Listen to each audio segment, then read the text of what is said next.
man, what is happening, my YouTube family? Of course, it is your boy B New. I'm coming at you on this Monday. And first and foremost, as always, want to send out positive vibrations and blessings to anybody who could be listening.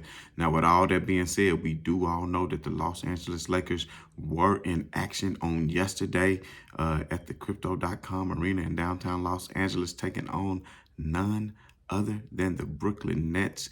Now, before we do all know that the Lakers did come away with a victory. So today's show feels a little bit better than the previous 5 shows because, as we all know, the Lakers went on yet another 5-game skid that we are all too familiar with. And we're going to just take a deep dive into the game. And, just the way the Lakers fought, I think was good, but not too quick to be patting ourselves on the back just yet because, as we all know, the Brooklyn Nets were without the services of a Seth Curry and also without the services of Ben Simmons, who actually has been regulated to the bench, just like Russell Westbrook, because, the coach for Brooklyn thought that it would be a better idea for Ben Simmons to come off the bench. And since he made that move, it actually has been better. But before the game, I think they said Ben was dealing with some knee soreness. So we're not going to feel sorry for the Brooklyn Nets, of course, because the Lakers were of course, without LeBron James. So this is a good thing that the Lakers could come away with the victory without LeBron. I had said on two shows previous to this that the Lakers would be successful as far as, playing without LeBron, that I thought that they could actually manage to pull off a few victories, especially going into this part of their schedule. Now, that was because Anthony Davis did everything that he should have been doing from the begin with and being, more aggressive as far as, being dominant in the paint. Now, we all know Anthony Davis last night had 37 points, 18 rebounds, and 2 assists. But the most important thing was he had 22 of his 25 shots were taken in the paint. So he wasn't really just out here shooting all these 17, 18-foot jump shots or shooting any threes. He made it his mission to go into the paint. Now, I will say that Claxton is not the biggest nor the strongest of centers, and I knew that the Lakers would favor that matchup. And then not only that, I think late in the third quarter, Claxton went down with an eye injury, if I'm not mistaken, and was unable to come back to the game. So that also helped the Lakers as well, as it looked like Brooklyn was making a run going at the end of the third quarter, going into the fourth. And that's what I keep saying about the Lakers not being able to finish out quarter strong. But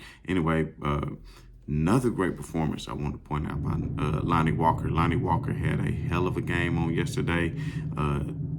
25 points. He was just in scoring mode. He had, 1 assist, 0 rebounds. He was just all about the points on yesterday. But more importantly, he shot 4 out of 5 for 3. So I need to look up and see what the Lakers are shooting for three-point range now, because the past few games, they've been looking well. And, to make 4 out of 5, I know a few games ago before Lonnie caught the sick bug, he was on a roll and shot 5 out of 9 from 3 during the game. So if Lonnie Walker can become a dependable three-point shooter the way he's become and can continue to cut to the hole and make plays for himself and get downhill, then I'm telling you what, the Lakers have actually found something they need. But I'm about to tell you somebody who really does not need any playing time at all, who continues to disappoint night in and night out.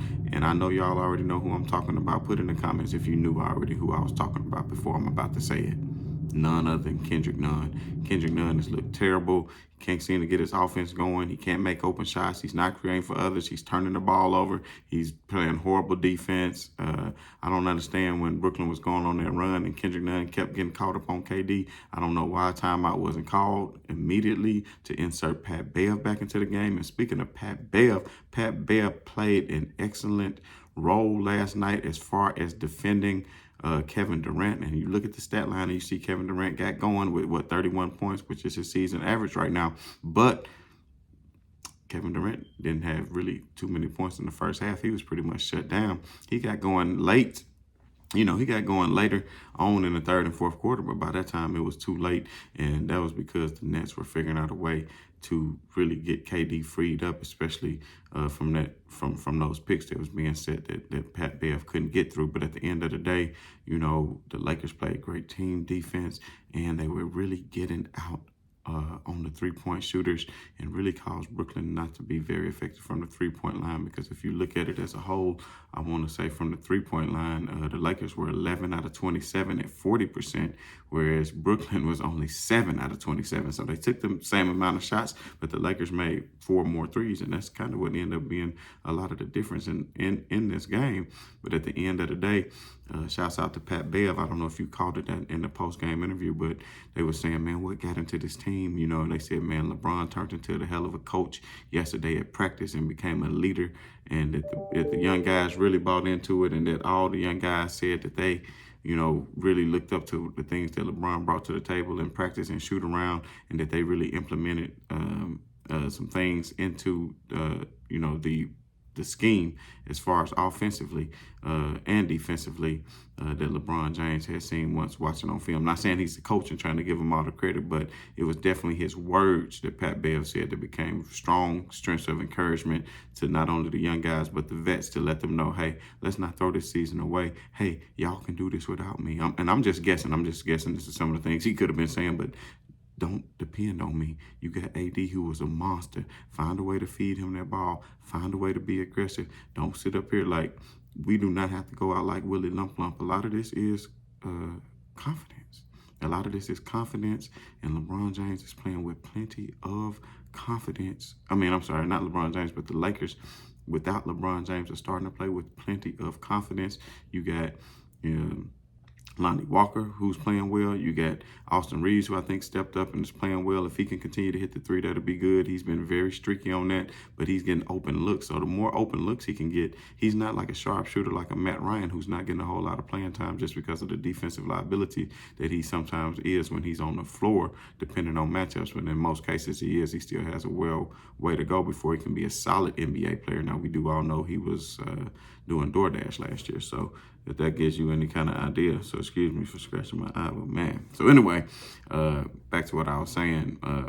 Wayne and Gabriel played again. I can't not emphasize enough the way Russell Westbrook is playing off the bench, and Russell Westbrook is not shying away from his three-pointers. I want to say he hit 2 out of 4 or 3 out of 5 last night from 3. So Russell Westbrook is contributing from the three-point arc. He is not looking afraid. If they leaving him open, he's taking a shot, and he's taking it with confidence.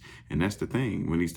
And the biggest thing Westbrook came through last night on the stat line was the 12 assists. So basically, if you listen to Darvin Ham after the game, he said that, Russell Westbrook would spearhead that second unit, which he has done a great job of.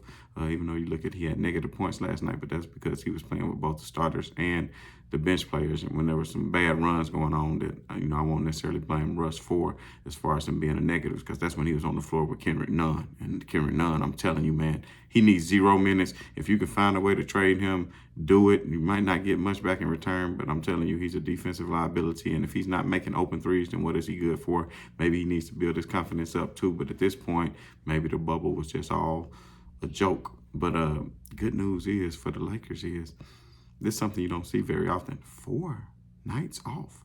So you're talking about the Lakers off tonight on Monday night, Tuesday, Wednesday, and Thursday night, and won't be back in action until Friday night. So that gives LeBron James even more chance to heal that foot that's been bothering him, more chance to heal that groin, which has been bothering him. And they come back, and it's Detroit at the Lakers on Friday, and LeBron already had a couple of days rest. So add this 4 days, that'll make a full week.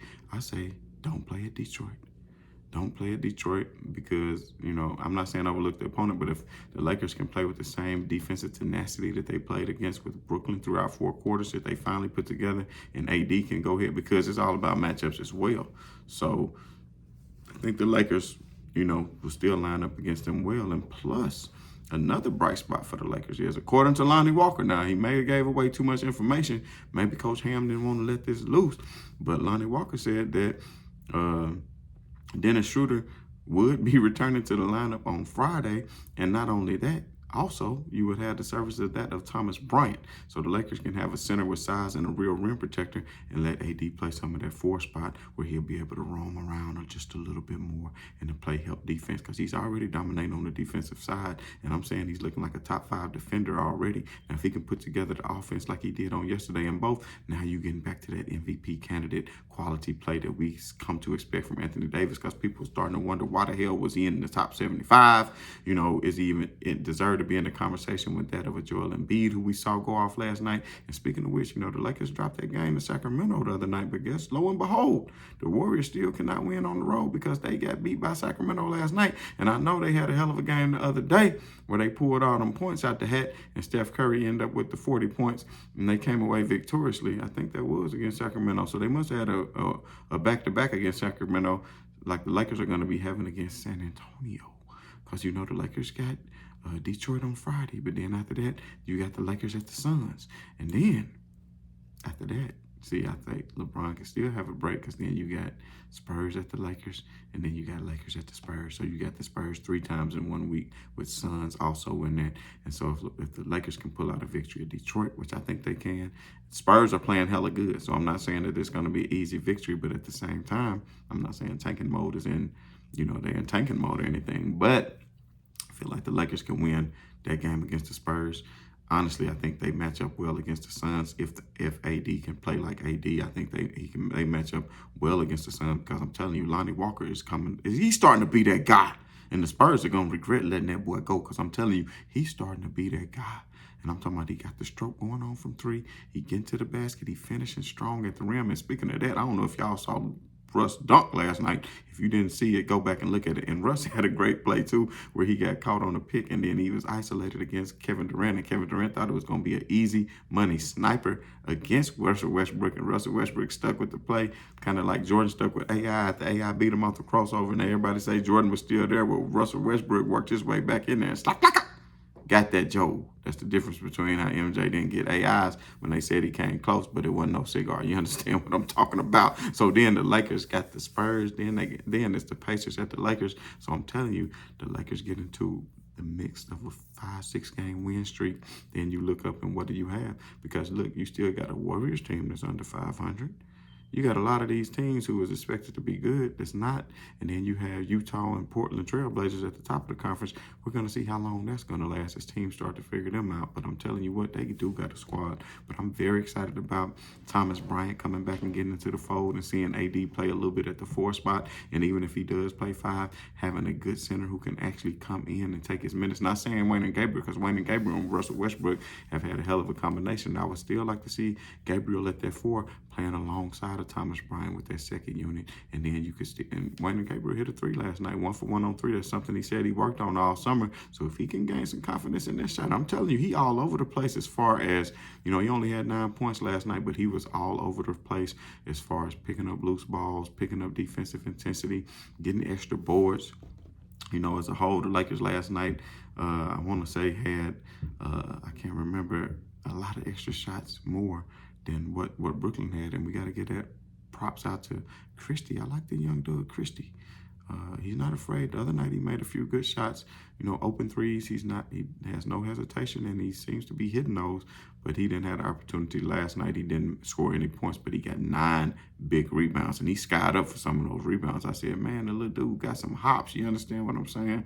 So I'm telling you what, the Lakers all around was looking good. And like I said, cannot give more props out to Patrick Bev because Pat Bev, man, the defensive tenacity that he played with, he doesn't care about points in the stat line because you got somebody who can do that. The Lakers pretty much got everything they need. They got a defender in Pat Bev who can play some good backcourt defense. Then a Schroder going to come back. It's going to be more backcourt defense. Everybody who thought that the Lakers was dead in the water, for all y'all haters and everybody who wants to say LeBron James' tweet didn't age well, that he had never missed the playoffs again, when there's 70 games left, 69 games left, or whatever it is, man, especially when it's called a thing called a play-in tournament. All this ish out here, man. All this ish out here. So let me tell y'all something. I'm still willing.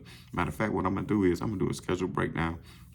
LeBron James this groin injury could be a blessing in disguise because that's going to allow him to heal that foot. And I think that foot is what was really bothering him because his shots was all short. So you saw what happened the day of his groin injury. He had already dropped the dirty. So Lakers playing like what they was playing last night. Then you get LeBron coming back, and now you figure it out with Russ with that second unit. I would actually, be honest, like to see LeBron more with the second unit and Russ with the first unit. I know it sounds crazy, but LeBron and AD, they need to work out that pick and roll because a lot of times LeBron, he's not going hard enough to the basket to create what needs to be happening for the pick and roll. Whereas Russ and AD pick and roll looking nice and sweet because Russ keep throwing up the nice. And Russ, I'm telling you, getting some nice fines, man. I don't think he deserved all the money that he getting. I wouldn't mind seeing Russ stick around for another year if he continued to play like this, but not at that salary. If they can get him at a mid-level exception, you know, he's going to try to go somewhere and get the big bucks, but I don't think it'll be many teams off from that. So who knows? Maybe we can get rid of none and replace his salary mid-level exception for Westbrook, and then everything will be lovely. And then the Lakers were off a couple of championships in a row. You understand what I'm saying? Because the Warriors not fearing anybody. The Jazz is the scariest looking team, and they're going to have to eventually get brought down to earth. And when the Lakers gain that chemistry and confidence, it's over with. You understand what I'm saying? And I know Kawhi still got to come back, and everybody got a lot of things to say about it. And I'm not trying to get all open off this because I do know Brooklyn was on the second night of back-to-back, and they worked down some people, and they still made a game of it in the fourth quarter before the Lakers ultimately went on that run to end it. But at the end of the day, I still got a lot of faith in LeBron James and the Los Angeles Lakers to get this season turned around, even without making any trades. And who knows, Kyrie might get let go next week, man. They might not want him. He might not abide to the stipulations that's been provided to him. So we'll see how that goes. But anyway, man, peace and much love to everybody. And I just want to say, as always, man, right on to the real and much love to these haters. I'm out.